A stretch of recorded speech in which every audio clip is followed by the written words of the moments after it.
Hello and welcome to this week's episode of Dadas Show, coming to you from Pullman, Nairobi, here in Upper Hill. I'm your host, Ashiko Mbune. As our name suggests, Dadas Show aspires to promote the spirit of sisterhood and solidarity amongst Kenyan women.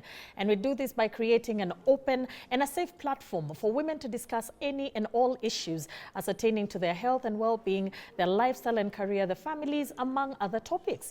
We also take pride in having the conversations that matter, not only to women, but to our communities at large. Now, after 9 months of pregnancy and the excitement of childbirth, many would imagine that the journey is over. But the reality is a new chapter unfolds. This is the postnatal period, also known as the fourth trimester. For many, this moment is filled with joy, bonding, and of course, growth. And also a lot of, physical recovery, emotional changes, and in some cases, health challenges like postpartum depression. Unfortunately, postnatal care is one of the most overlooked aspects when it comes to maternal health care in Kenya and beyond. So on today's episode, we are looking at what happens to a woman in those critical months and weeks after delivery, why support is so crucial, and what ways can communities, families, and health systems put together to work better with these new mothers to ensure their well-being. As always, we encourage you to keep this conversation going on all our social media platforms at KBC Channel 1. You can also reach us on Facebook at Dadas Show KBC. You can also reach me personally at Ashiko the host across all social media platforms. Give us your feedback, your opinion about this and any other show we may have. Now, before this conversation, let's take a look at the following feature. Postnatal care is the attention given to mothers and newborns immediately after birth and during the first 6 weeks of life. It includes checking for dangerous bleeding, high blood pressure, infections, breastfeeding support, vaccination and mental health screening. Health experts call it the golden window, a time when most preventable deaths occur if warning signs are missed. Despite its importance, thousands of mothers go without it. Some live too far from facilities. Others believe they only need help during pregnancy or delivery. And for many, the cost of transport or time away from home is simply too high. In clinics and hospitals, nurses and doctors work to reverse that trend. They encourage mothers to return within 48 hours of birth and at least 3 more times before the baby turns 6 weeks old. Early visits can catch problems before they become life-threatening. Across Kenya, community health volunteers are stepping up, visiting homes, teaching warning signs, helping mothers navigate the health system. Their outreach is saving lives quietly, one household at a time. Experts say if every woman and newborn received quality postnatal care, maternal deaths could drop by a third and newborn deaths by nearly a half. It's one of the simplest, most cost-effective ways to protect families. For new mothers, the journey doesn't end at birth. With proper care, it's a journey into health, hope, and stronger start for the next generation. For Dadas Show, I am Edna Murungi. Welcome back. If you're just joining us, our conversation of the day is Beyond Birth. This is Rethinking Postnatal Care in Kenya. And of course, joining me in this discussion is obstetrician and gynecologist, Dr. Nelly Bosire. Dr. Nelly is a friend of Dadas Show. We've had her on the show multiple times, and we're always looking forward to her insights in this conversation. So karibu sana, Daktari. Thank you. Right next to her, we've got Judy Kihumba. Judy Kihumba, to start us off, first of all, has been recognized by BBC as in the group of the 100 most inspiring ladies. And truly she is, because Judy Kihumba is a sign language interpreter and, of course, the founder of Talking Hands, Listening Eyes. And this is an organization that provides basic health information, especially for deaf, on mental health, especially for deaf mothers. I know this is is one area that is often overlooked, in terms of postnatal care. So thank you so much, Judy, for joining us, for gracing us with your presence. And finally, we've got Siglinda Mgeni, the lady with a beautiful name. Siglinda is from Jacaranda Health Kenya. This is, of course, a non-profit organization that focuses on improving maternal and newborn health outcomes in public spaces. Of course, I cannot fail to acknowledge my wonderful, wonderful audience for taking time to sit with us each week as we discuss contentious issues that are affecting the women of Kenya, as we celebrate, as we learn and unlearn, all in the spirit of growing each other. Asanteni sana.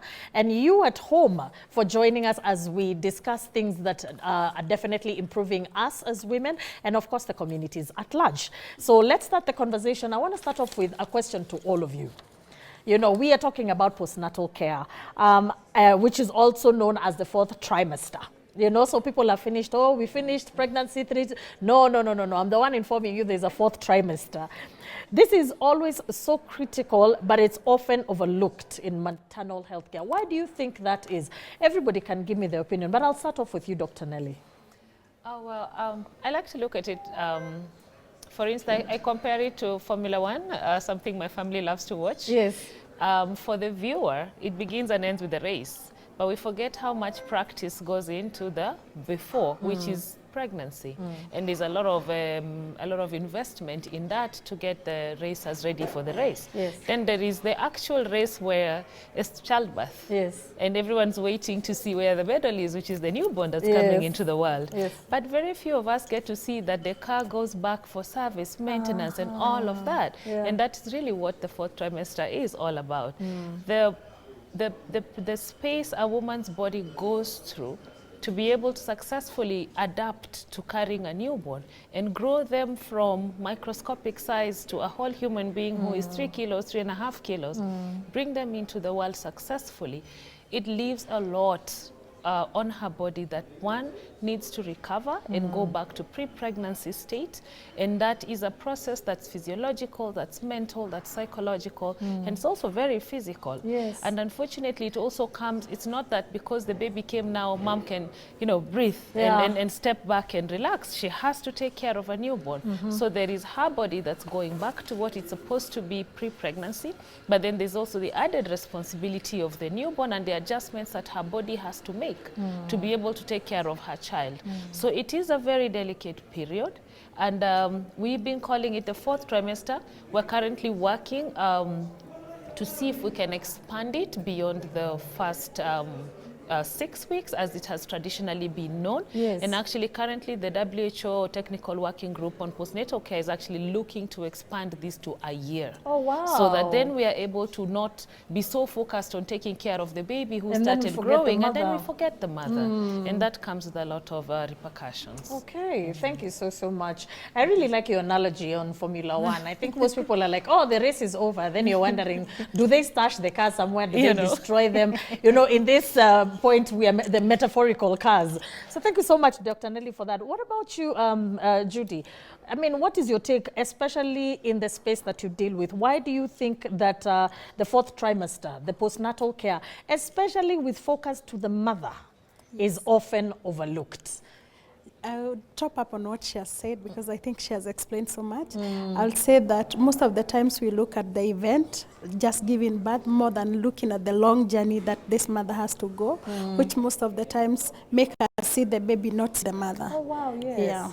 I like that. We had a conversation one time, we were talking about postnatal care, even when we were preparing for this show. And we talked about, in my mind even, and in most people's mind, when you think about postnatal care, it's normally, well, baby clinic, baby this, baby that, baby that. Yes. In the clinics nowadays, is there a woman, is there a doctor, is there a health practitioner, even at home, who is asking, how is mommy doing? Is mommy okay? Yeah. What about you? Why do you think that happens, Siglinda? I think they've said it quite well, and for me it's the same thing. We celebrate the pregnancy, we celebrate the arrival of the newborn baby, and then we forget there's actually a lot that happens postnatally. And I think the birthing event is a very exciting one, and we often just focus on that event, as Judy has said. But there's a lot that happens, as Dr. Bosire has said, to the mother. There's a lot that happens within her body as she's adjusting, and to the baby as well. The baby is entering a new world. They were in utero, and now the they're in a new world and their systems are trying to adapt to being in the world, but we often just forget about both parties, the mom and the baby, what's going on. And I think this is why the work we do at Jacaranda is really important, forcing us to think about the pregnancy journey, but also the postnatal journey. How can we support our mothers, our healthcare workers, and our governments to make sure that they're thinking about what postnatal care looks like? Okay, thank you so much for that. Now, we've been talking about things are happening to the mother, things are happening. Of course, we know there's the whole expelling a whole child from your body, you know, which is no easy feat. So you were talking about, you know, from microscopic size to 3.5. I was about to tell you maybe go for 3.9. That's the size my son was when he was being born. He would have gone to nursery school the next day. But what are some of the most common complications that women face immediately after childbirth, and how can they be identified early? Postnatal period begins immediately the baby's out. So there is the overlap of what we call the fourth stage of labor, which is baby's out, the placenta is out, we have ascertained that the mother is stable, but then there's that immediate monitoring to ensure that we actually try to minimize the occurrence of some of the complications. But top on the list, the number one killer why women die: postpartum hemorrhage. No, it hasn't changed. It has not been replaced by another complication. This is still the leading reason why women die. And most people assume that postpartum hemorrhage only happens around delivery. Postpartum hemorrhage can actually occur any time up to 6 weeks after birth. So that's one of the things that moms need to know, that yes, we tell them you're going home, you're going to be bleeding, because the immediate postpartum delivery bleeding doesn't just stop. And it goes on all the way up to 6 weeks. But we then need to know, when should we worry, you know? And so we always say you need to look at how much, because I personally tell my patients, how do you normally have a period? And is it aligning to your period? And the moment you feel like this bleeding is getting worse than your period normally does, it's a time for concern. Second is, what's the smell of the blood? If it starts to smell off, if it's smelling offensive, then likely we know there is infection. And in delayed postpartum hemorrhage, what we call secondary postpartum hemorrhage, infection is the commonest reason why the woman is going to bleed. Okay, whether this infection is purely that, you know, she had an ascending infection from the vagina, or we had retained products of conception that didn't come out, because as long as you have material that shouldn't have remained in the womb after the baby, then it is subject to infection. Of course. And this can actually make the woman bleed. Infections can be localized to the genital tract, or they can actually be outside of the genital tract. Things like urinary tract infections are common, and those can happen. We have other medical complications that are unanticipated. Cardiac issues. There's a specific type of cardiac problem called peripartum cardiomyopathy that happens to women as a result of pregnancy and childbirth. And these can be easily missed, because remember, postpartum moms are always thought to be tired. Or you don't get enough sleep, the baby is keeping you awake, so your fatigue is expected. But we actually don't realize until they really can't breathe that, oh my God, there is an actual problem going on. And this actually can lead to death. So we are very, very cautious. That's why we say the postpartum period is not an open check. You do not go home because you've delivered and forget about it. And then everything is done, and we all set. Absolutely. So the ideal is, and that's part of the reason why we say mothers should deliver in care, is that within the first 48 hours of delivery, the mother should be checked. And so for us in the hospital is that mommy had a baby, and we always try to keep them between 24 to 48 hours to give us a moment to actually review this mother and baby before we release them home, which is their first important review. After that, the ideal should be 7 days. And finally, then the final, at the very best, if the mom is fairly stable, then we can see them 6 weeks after. If not, this mother can even be seen weekly as it calls for. There is no hard and fast rule that says that the mother can only be seen up to 6 weeks. And after 6 weeks, obviously, there are moms we must continue to see. So we have moms who, for instance, had pregnancy-induced hypertension, the eclampsia. This mother is in care until we are feeling safe that her body has actually gone back to normal.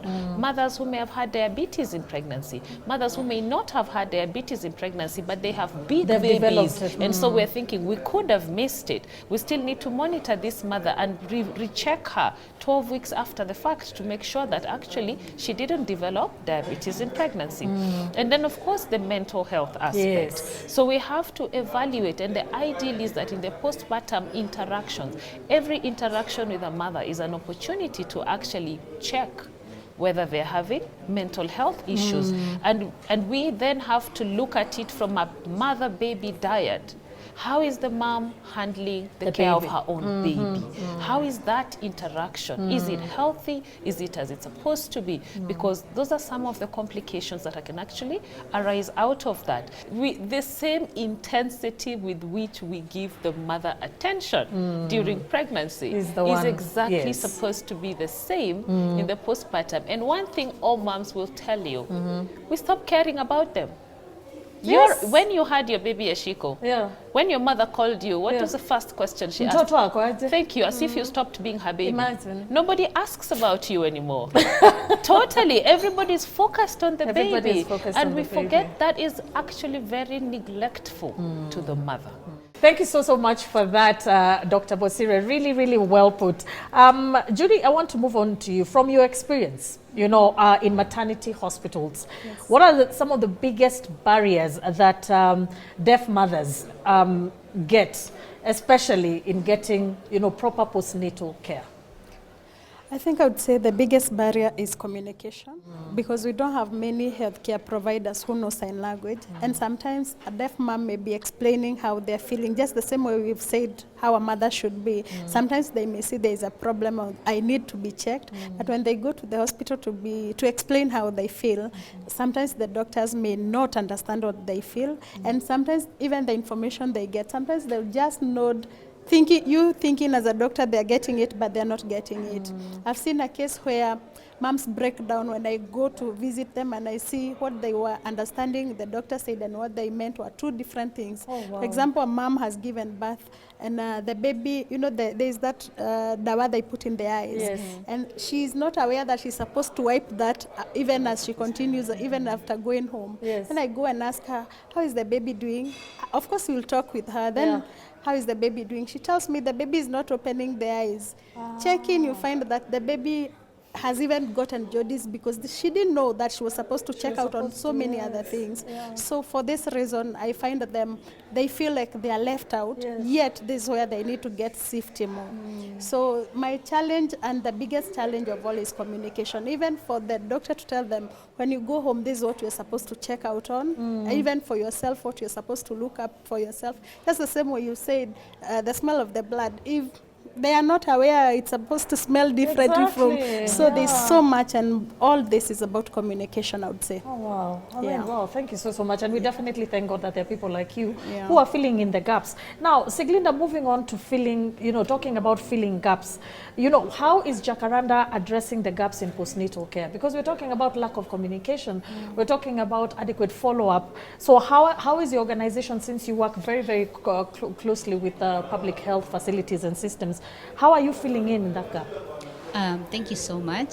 So we are filling in the gap in 3 ways. First, we look at how can we support the mother to have adequate information postnatally, to understand what her body is going through, what we were talking about earlier. So we provide an SMS-based service for the mothers where we educate her through pregnancy and postnatally, teaching her about watching out for danger signs after pregnancy, also reminding her to go for the clinics that Dr. Nelly was talking about, and also just providing her a chance to ask us questions. So, you know, she could go back home and she's experiencing bleeding. She can write to us and say, I've delivered 2 days ago, I've been bleeding, is this normal? And we provide the service to answer her the questions she's asking, but also when we catch that she could be talking about a danger sign, we call her back and refer her to care.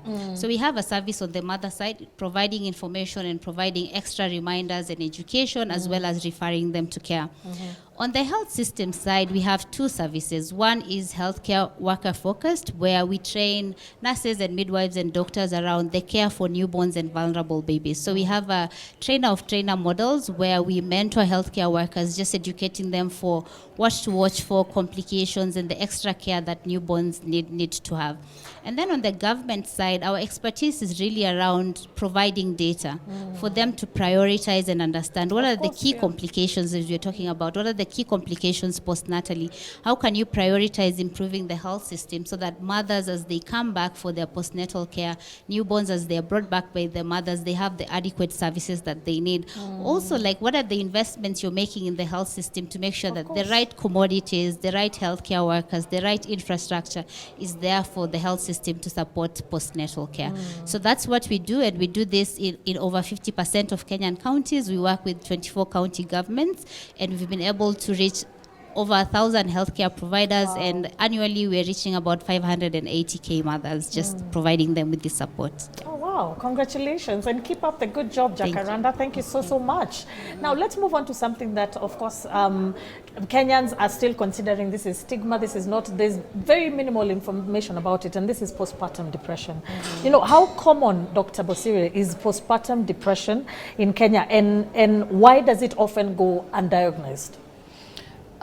That's an interesting question, because I don't think statistically we've been very accurate. Yes. And the reason for this is because of underdiagnosis. But overall statistics will say that depressive illness in postpartum period can range, of course, from very mild to very severe. Yes. And that is expected to occur in at least 1 in every 4 mothers. It is that common. It's just that many will not be diagnosed, so will not seek care, and therefore will not be documented appropriately. Yes. And for many people, because they're not used to seeing this, it's really sort of swept under the carpet a lot, that nobody actually wants to think that the mother should be having a problem, because societally we are supposed to be excited about motherhood. We're supposed to be excited about, you know, being able to have brought forth a life, and therefore people do not understand that the postpartum depression occurrence has nothing to do with whether the mother is excited about being a mother or not.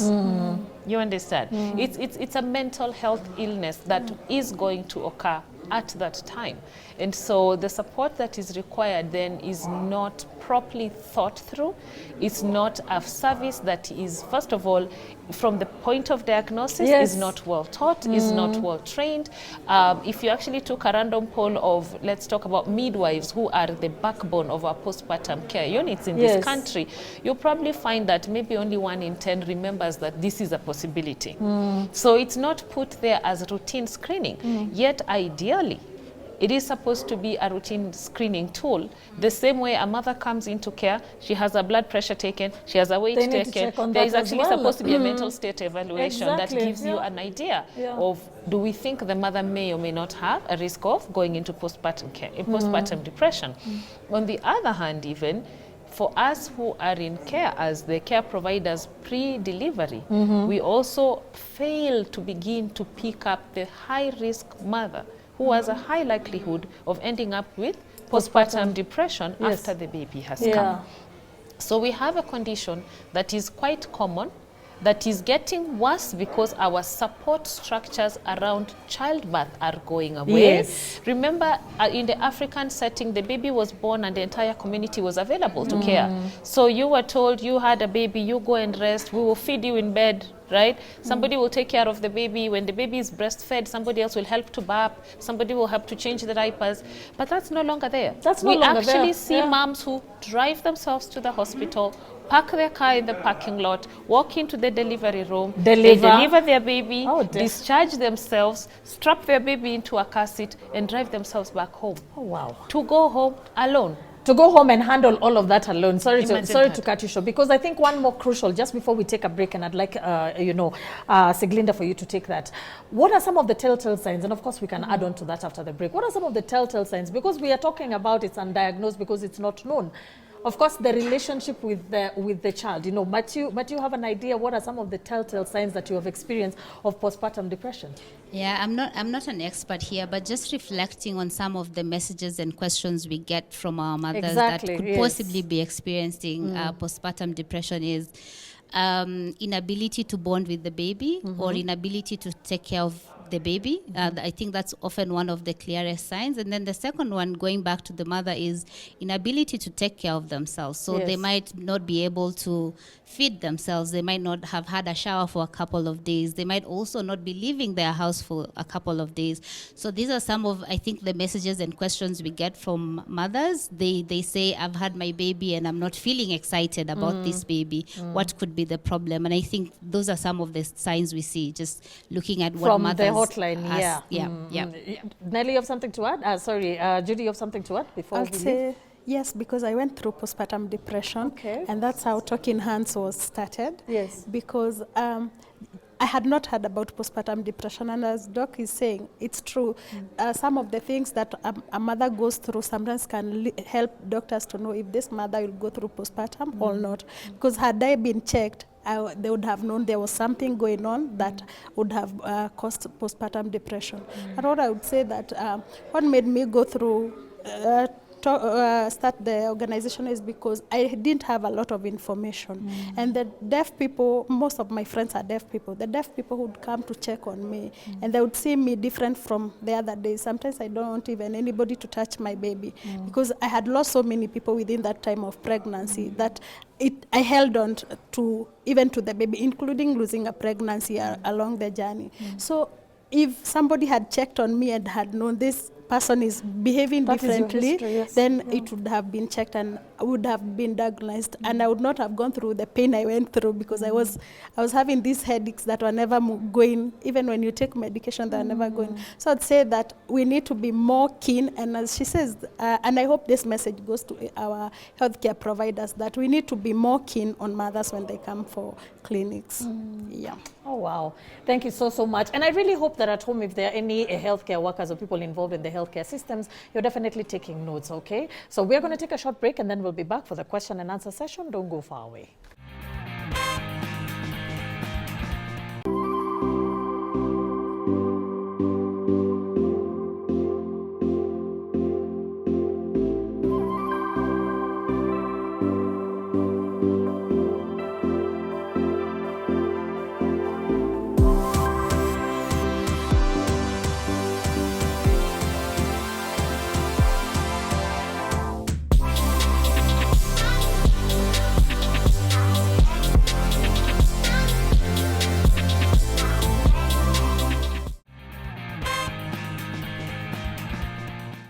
Welcome back. If you're just joining us, this is Dadas Show, and our conversation for the day is Beyond Birth, redefining postnatal care. And we've had a very, very engaging first session. We're about to jump into the question and answer session. Remember to keep this conversation going on all our social media pages at KBC Channel 1 across all social media platforms, Ashiko the host across all social media platforms, and Dadas Show KBC on Facebook. We look forward to hearing your thoughts, your opinions on this and any other show we may have. So jumping straight into our questions, our first question of the day is from Mr. Andrew. Andrew, karibu sana. I hope you're not feeling very overwhelmed.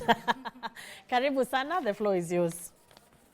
My question is for Siglinda.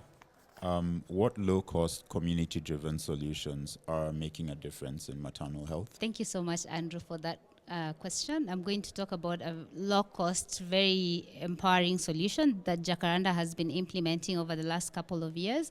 And this is an SMS-based solution that I talked about earlier. So at Jacaranda Health, we have a solution called Prompt, and that stands for Promoting Mothers in Pregnancy Through SMS. And what this service does is provide mothers with information in pregnancy and postnatally. The service is absolutely free to the mother. It's tech-enabled, it's AI-enabled. And what we're doing here is providing the mom with key things. One, information to understand what's happening to her during pregnancy and postnatally. Two is ability to ask questions to the platform absolutely free of charge, so that she has sort of a companion as she's going through her pregnancy and postnatal journey. And then three, refer her to care. As we were talking about earlier, there are some complications that arise postnatally. So in case she's experiencing any danger signs or complications, we have the ability to catch some of those danger signs she's experiencing and refer her to care. As I said Today, this solution is absolutely free to the mother. And one of the other things that's really powerful is we integrate healthcare workers and the government health system into this solution by providing data to them, showing them what mothers are asking for, what gaps are they reporting as they go to facility around, what are some of the key services that are missing. So when you think about postnatal, for example, we know that a mother is supposed to go for her checkup after, Nelly recommended after 7 days, After right? 7 days, yes. And after 2 weeks and after 6 weeks. So what we do every time the mom goes back to the facilities, we ask her, at 2 weeks you were supposed to get this service. Did you actually get it? So if she tells us, yes, I got it, how was the experience as you were getting that service? And we aggregate all of this information and share it back to the health system so that they can continuously make improvements. To access this service,